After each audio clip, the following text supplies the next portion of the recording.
Hello and welcome to our next episode of The Outstanding Personals. In this series, we will discover the stories of everyday's heroes and heroines who inspire us and uplift the society. Today, we have Mr. Madhav Gauri Shankar Devpura is with us. दोस्तों, माधव जी का जन्म राजस्थान के एक आमट नामक गांव में हुआ था। फिर वो अपने पेरेंट्स के साथ अहमदाबाद के पास एक बारेजड़ी नामक एक छोटा सा कस्बा है, वहां पर शिफ्ट हो गए। उनको बचपन से ही आर्थिक संकट का बहुत बड़ा सामना करना पड़ा, इसलिए उन्होंने अपनी स्कूली शिक्षा को बीच में छोड़ करके अपने पेरेंट्स के साथ बिजनेस में हाथ बटाने लगे। आज वो बारेजड़ी के संपन्न व्यक्तियों में से एक गिने जाते हैं। दोस्तों, माधव जी समाज सुधार के लिए बहुत काम करते हैं, बहुत सारी सामाजिक संस्थाओं के साथ जुड़े हुए हैं। तो चलिए उनके बारे में और जानते हैं इस बातचीत के जरिए। और माधव जी कैसे हो? बिल्कुल बढ़िया मैडम। तुम्हारा इस मंच पर स्वागत है। हाँ जी,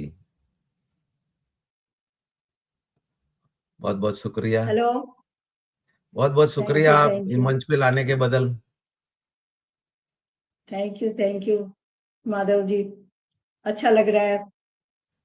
अभी सबसे पहले तो मैं आपको यही पूछूंगी कि आप अपनी फैमिली के बारे में बताइए। सबसे जी पहले मैं हम इसी से वैसे चालू करते हैं अपना पॉडकास्ट। हाँ जी, वैसे मैं राजस्थान से हूँ। चारभुजा के पास में आमेर गांव है, वहाँ से हम मेरी फैमिली है। और हम 3 भाई और एक बहन होके हमारा परिवार है। वहाँ से ही हमारा जीवन चालू होता है, बचपन वहाँ से ही मेरा गुजरा है। और कुछ फाइनेंशियली कंडीशन वीक होने की वजह से पिताजी को गुजरात आना पड़ा और उन्होंने फिर अपना बिजनेस यहाँ से स्टार्ट करने की सोची। इस वजह से उनको यहाँ आना पड़ा और यहाँ आके उन्होंने एक छोटी सी लोरी जो अ, अ, नमकीन का बिजनेस है, वो एक लोरी से स्टार्ट किया था उन्होंने। और वहीं से हमारा जीवन की शुरुआत हुई। और काफी स्ट्रगल के बाद उन्होंने एक कपड़े का बिजनेस चालू किया। और उस दरमियान हम पढ़ते थे और हमारी वहां से पढ़ाई छुड़वा के गुजरात लाए गए। और मणिनगर में प्रगति स्कूल से मैंने पढ़ाई स्टार्ट की, जो मेरी 11वीं तक पढ़ाई रही। और उस दरमियान कुछ पिताजी को बिजनेस के अंदर व्यक्तियों की जरूरत पड़ी और उनकी हेल्प के लिए हमेशा मैं उनके साथ रहता था। तो पढ़ाई के दरमियान अपनी पढ़ाई भी करता था और साथ साथ में उनकी बिजनेस में उनका हाथ भी बटाता था। और मेरे पार्ट टाइम जॉब मेरे स्कूल के टाइम के बाद में जो भी वक्त मिलता था, उसके साथ मैं मेरी साइकिल के ऊपर कपड़े का व्यापार मैंने चालू किया, जो आसपास के छोटे छोटे गांवों में घूम के और रेडीमेड बेचता था। और जैसे जैसे उनके साथ रहा तो मेरे को बिजनेस में रुचि बढ़ गई और पढ़ाई में थोड़ी रुचि कम रह गई। और कुछ बीमारी की वजह से मैं आगे पढ़ नहीं पाया। और इसके बाद पिताजी ने मेरे को बिजनेस का पूरा कारोबार अपने साथ में ज्वाइन कर लिया। तो वहीं से अ, उनकी हेल्प करने लगा। और मेरी मदर भी थी, तो वो भी काफी रुचि रखती थी बिजनेस में, तो वो भी बच्चों को पार्ट टाइम हमारे वहाँ आ जाते थे दुकान पे।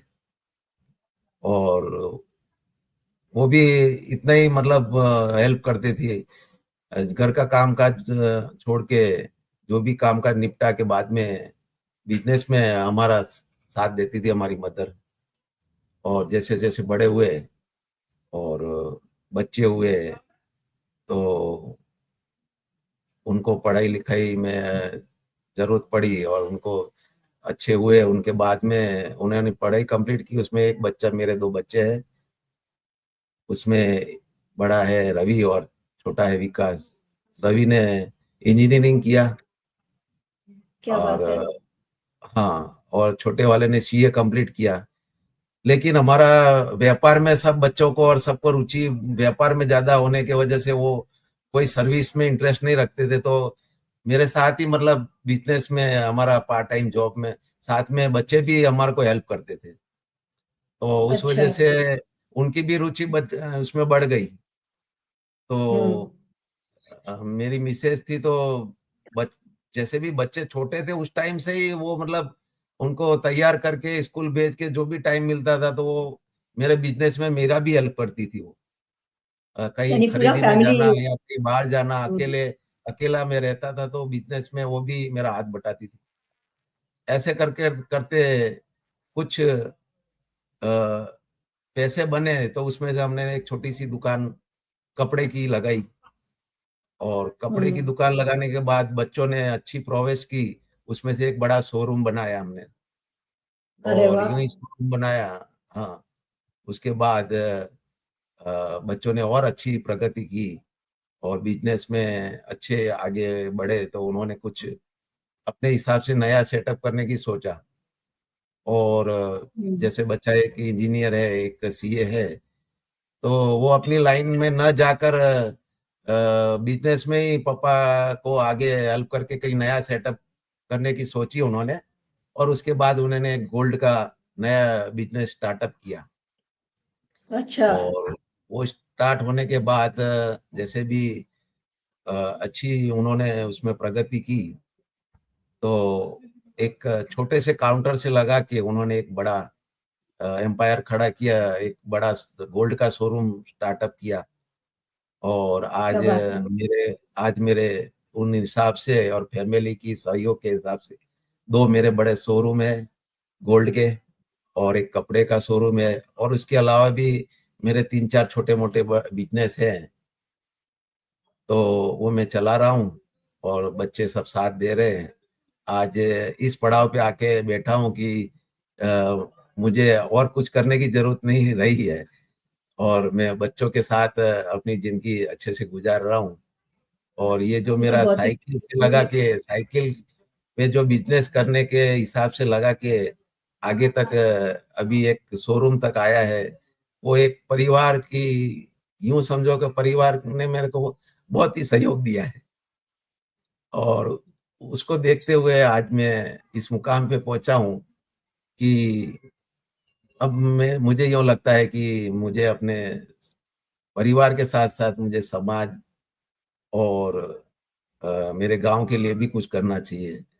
तो अदर एक्टिविटीज में मैं अब लग गया हूँ। ये तो बहुत अदर एक्टिविटीज में, यानी फिर आपके एक तो गोल्ड का आपका बिजनेस हो गया, तो आपने तो और कौन कौन से बिजनेस है गोल्ड के अलावा वैसे आपके। मेरे दो शोरूम गोल्ड के हैं। एक कपड़े का शोरूम है और एक हम्म। ट्वाइस वर्ल्ड करके एक छोटी सी दुकान है, उस वो भी है। और एक बर्तन की दुकान है। वैसे छोटे मोटे एक फाइनेंस का भी काम काज है मेरे। और ऐसे छोटे अच्छा मोटे अच्छा। चार पांच बिजनेस है जो हमारे साथ में रहे हुए और भी हमारे जो स्टाफ मेंबर है वही संभालते हैं। और बच्चे भी हम्म। उसमें पूरा सहयोग देते हैं। अच्छा, यानी पूरे परिवार ने साथ मिलकर के, हस्बैंड हाँ, वाइफ, साथ मिल सब करके। लोगों ने साथ में मिलकर के मेहनत किया इतना, और आज इस अच्छी जगह पर अपना बिजनेस सेटअप कर लिया। हाँ तो जी, परिवार का साथ होता है तो बिल्कुल हर चीज बिल्कुल। ग्रो होती है। हाँ हाँ। तो बहुत अगर ही अच्छी। परिवार यानी में सब साथ मिलके अगर कुछ काम करते हैं तो उसमें तो अनसक्सेस होना जीरो के बराबर होता है। कि सबका सही अपना अपना बात है। रोल होता है। सबका अपना अपना बिजनेस में हाँ। रोल होता है। ये तो अच्छा है। तो आपने पढ़ाई बीच में छोड़ दी, आपने बिजनेस संभाल लिया, तो आपके कुछ शौक वगैरह है क्या? आपने कुछ सपने वगैरह थे जो वैसे आपके पूरे नहीं मेरे हुए? बचपन का वैसे मेरे बचपन का कुछ शौक रहे हुए जो मैं कुछ मेरी फाइनेंशियल कंडीशन नहीं होने की, परिवार की ऐसी कंडीशन ना होने के हिसाब से पूरा नहीं कर पाया। जैसे मेरे को एक साइकिलिंग का शौक था और अच्छा। साइकिल पे देश विदेश घूमने का शौक था। ओ। तो उस टाइम मेरे साइकिल खरीदने की मेरी हैसियत नहीं थी कि मैं एक साइकिल भी नहीं खरीद सकता था। तो उस टाइम कुछ लोगों की मांग के भी मैं उस शौक को पूरा करता था। लेकिन अब मैं कैपिटल हो गया हूँ तो फिर मैं क्या है वो बचपन के शौक अभी पूरा कर रहा हूँ। जैसे कि मैं क्या बात है। हमेशा साइकिल 4-5 किलोमीटर साइकिल अभी भी मैं चलाता ही हूँ। मेरी साइट अच्छा। प्लस हो गया है। क्या हम्म। 60 प्लस है तो मैं अभी भी साइकिल चलाता हूँ। और योग का भी मेरे को शौक है तो मैं योगा भी करता हूँ। मेरे को कुछ सिंगिंग अच्छा। का शौक है तो अरे वाह। कुछ स्टेज के ऊपर गाता भी हूँ। अरे क्या और बात है। हाँ, और उसके साथ साथ कुछ साथ में यार दोस्त मिलके ऐसी पार्टी भी करते रहते हैं ताकि जो भी मिलते हैं तो पुरानी यादें भी ताजा कर लेते हैं। हमारा एक प्रगति का ग्रुप है, उसमें भी कुछ गाते हैं हम लोग सब मिलके। क्या हमको भी जरा और दो दो दूसरी एक्टिविटीज में सिखाने योगा की करता सुनाइए। हूँ तो हमारी जहाँ यहाँ जो स्कूल है उसमें भी योगा सिखाने जाता हूँ मैं बच्चों को। अच्छा। और हाँ, उनको भी इस चीज से मोटिवेट करता हूँ और योगा दिन के दिन वहाँ क्लास लेने भी जाते हैं। एक छोटी संस्था चलाते हैं तो उस संस्था में भी बच्चे आते हैं तो उनको योग सिखाते हैं। तो और आप मेरे यानी को सोशल सर्विस भी करते हो? हाँ, योग भी यानी सिखाता हूँ समाज बच्चों सेवा को। कर। हाँ, और अच्छा, योग समाज सेवा सिखाते हो? में क्या है कि कुछ हमारे यहाँ आश्रम है उससे जुड़ा हुआ हूँ मैं। अच्छा, जैसे कैसे, किस तरीके हाँ, से? जीवन जीवन धारा करके एक है हमारे यहाँ एक जो विकलांग लोग होते हैं उनको रेलवे स्टेशन और बस स्टेशन से जो मानसिक बुद्धि वाले लोग होते हैं उनको लाया जाता है। उनको निला धुला के अच्छा। उनको तैयार करके और एक समाज में रहने हम्म। लायक बनाया जाता है। और हम्म। उनकी दवाई वगैरह उनका खाना पीना वहाँ रहता है। तो वो संस्था में भी अच्छा। अपना योगदान रहा हुआ है तो उससे भी जुड़ा हुआ हूँ। कभी कभी समय मिलता है मैं वहाँ सेवा भी देने जाता हूँ। अच्छा। और एक एक वृद्धाश्रम है जी, हम्म। जीवन संगिनी करके।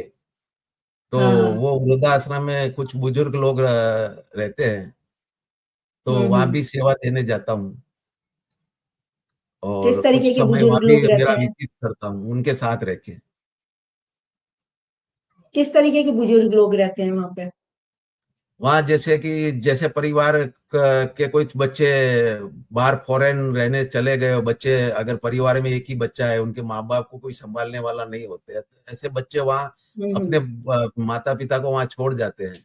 उनकी पूरी देखभाल अच्छा। रहती है, उनका ट्रीटमेंट रहता है और उनकी अच्छा। अदर एक्टिविटीज जैसे वो जो भी मतलब भजन वगैरह गा सकते हैं या कुछ एक्टिविटी होती रहती है, उनको फिल्म में भी दिखाई जाती है। मतलब ऐसा पूरा माहौल रहता है ताकि वहाँ वो अच्छे से अपना जीवन गुजार सके। तो ऐसे लोग रहते हैं और कुछ ऐसे होते हैं जिनके बच्चे छोटी उम्र में चले जाते हैं, उनका कोई देखभाल करने वाला नहीं होता है, निराधार होते हैं, हम्म। तो उनको भी वहाँ लाया जाता है। तो उनकी भी सेवा होती है, उसके साथ कार्य रहते हैं, तो उसमें भी मैं सेवा देने जाता हूँ।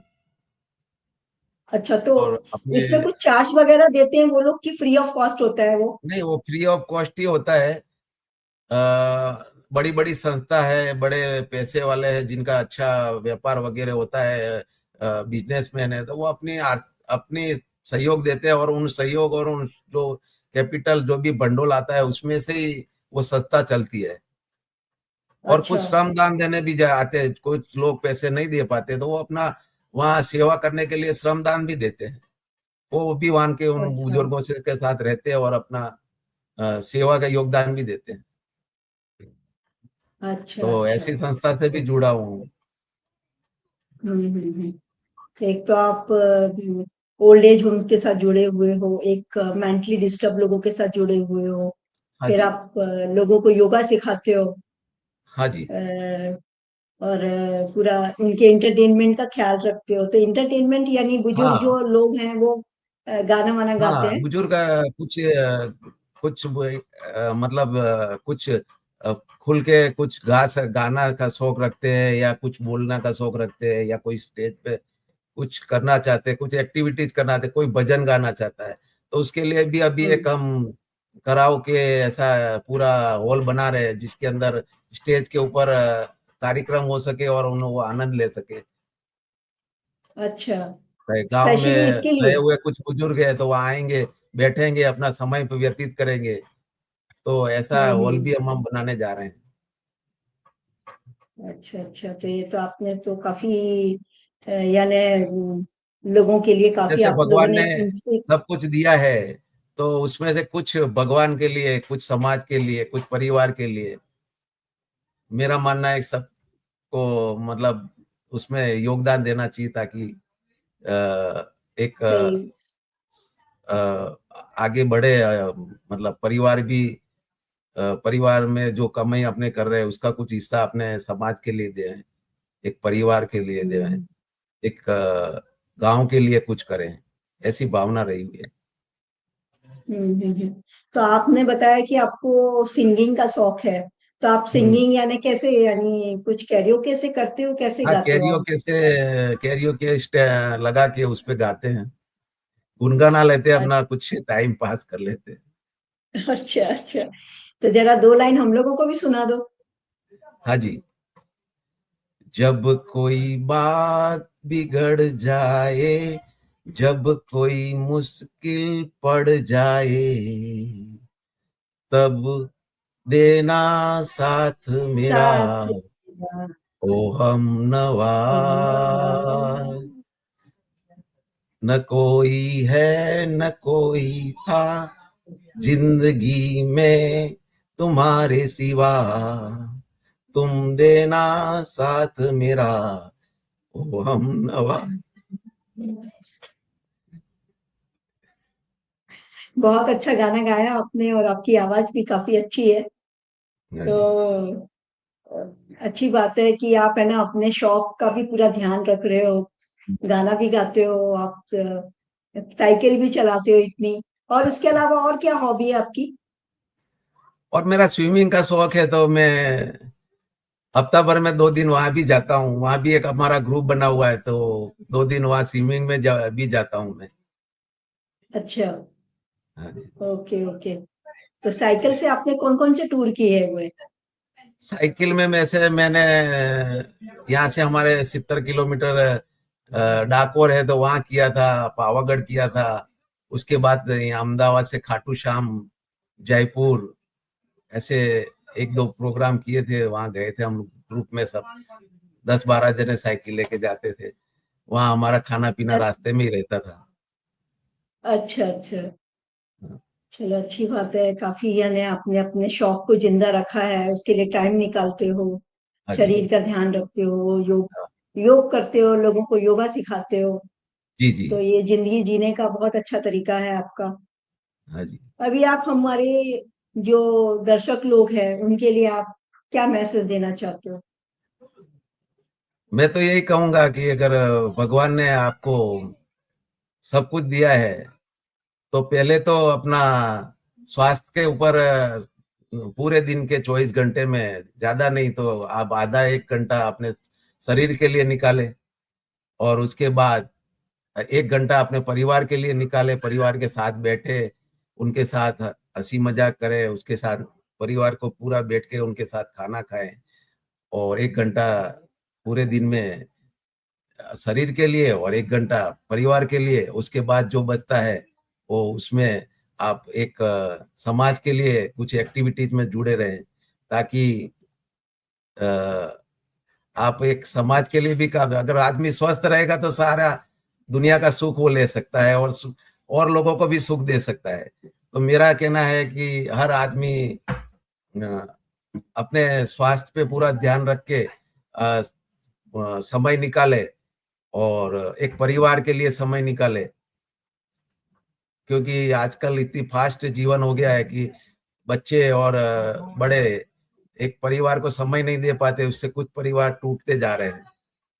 सही बात है। तो एक परिवार को समेटने के लिए पहले अपना स्वास्थ्य और बाद में एक परिवार के लिए समय दो, और उसके बाद अगर आपके पास कुछ अच्छी भगवान ने इक्विटी दी है तो उसमें से समाज के लिए कुछ दो। बस यही कहना सही बात चाहूंगा। है। पहले स्वास्थ्य, फिर परिवार, फिर समाज। जब हाँ, समाज फिर अच्छा बेटर बनेगा तो नेचुरली तो देश अपने आप अच्छा देश तरक्की अच्छा करेगा। ही हो जाने वाला है। सही बात है। ये काफी अच्छा मैसेज है आपका लोगों के लिए। और थैंक यू माधव जी, आपने अपना कीमती समय दिया हमारे इस मंच पे, अपने विचार और अपने जो समाज सेवा का जो काम करते हो वो आपने हमारे साथ शेयर किया। जी, आपके तो और भी ज्यादा यानी काम अभी आप कर रहे होंगे, पाइपलाइन में होंगे समाज के लिए। तो आपके बिल्कुल, आने बिल्कुल। वाले सभी कामों के लिए ऑल द बेस्ट। आपका दिन शुभ हो। धन्यवाद। नमस्कार, जय हिंद। जय हिंद।